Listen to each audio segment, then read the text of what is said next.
So guys welcome to my mini blog. तर आज सकाळी काहीच टी व्ही बघितला थोडं वेळ, कारण कालची लाईट गेली ती आज सकाळी पावसानं धुमशानच तसा घातला. आणि नंतर आमच्या पिलांना वांगडा वाईट टाईमपास केला आणि बाहेर जाऊन बघते तर वातावरण जरा शांत होता. म्हणजे कालपासून मी फिरायला जाऊन होतं, पण आम्ही गाडी बाहेर काढलं तर आमचं रिओ आधीच वाट बघत होतो फिरायला होती.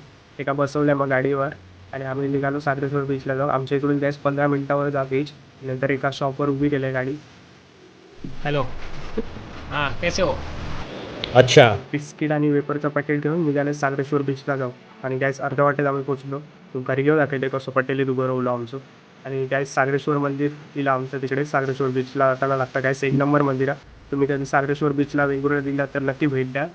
बीचवर जातानाच भेटा. आणि आतमध्ये गेल्या बाप्पाचं दर्शन घेतलं आणि सागरेश्वरा देवाक नमस्कार करून मी बाहेर जाऊन निघाला, मी आणि रिओ. तर बाहेर जाऊन निघत असताना गॅस बाहेर जाऊन बघते तर ना शंकराचं एक बॅनरवर एक मस्तच फोटो होतो.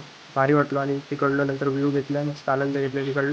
आणि निघाले सागरेश्वर बीचला जाऊन निघाले तर त्याच घेऊन पोचलो आम्ही बीचवर बघतोय तर काहीच वातावरण तर चांगला वाटत होता. थोडेफार ढग होते. नंतर मी गाडी पार्क केलं, पेपरचं पॉकेट काढलं, बिस्किटचं पॉकेट काढलं आणि काही स्टँडवर जाऊन बसला. आणि रिओ आमचा बिस्किटचं पुढ्यात बिस्किट भरायला आणि त्याची मी खाल्ले चिप्स. आणि नंतर तिकडून मी काहीच वातावरणाची मजा घेऊ, म्हणजे पाणी बघू समुद्राचा. तर काहीच वातावरण तुम्ही बघू शकता किती काळोख केलेला आहे ढगा पावसान. त्यामुळे मी काही जास्त वेळ तिकडे राहू ना, थोडा वेळ माझ्या म्हणजे फिरलं आणि बघू शकता तुम्ही कसलं पाऊस पडलो. तशी गाडी स्टार्ट मारली आणि घराकडे गेला. तसं काय आपल्याला एवढा टेन्शन नव्हता. आपल्याकडून 15 मिनिटावरच काहीच आपला घर होता सागरेश्वर बीचपासून.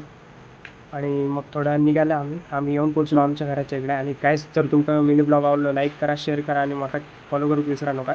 भेटूया नेक्स्ट मिनी ब्लॉगमध्ये.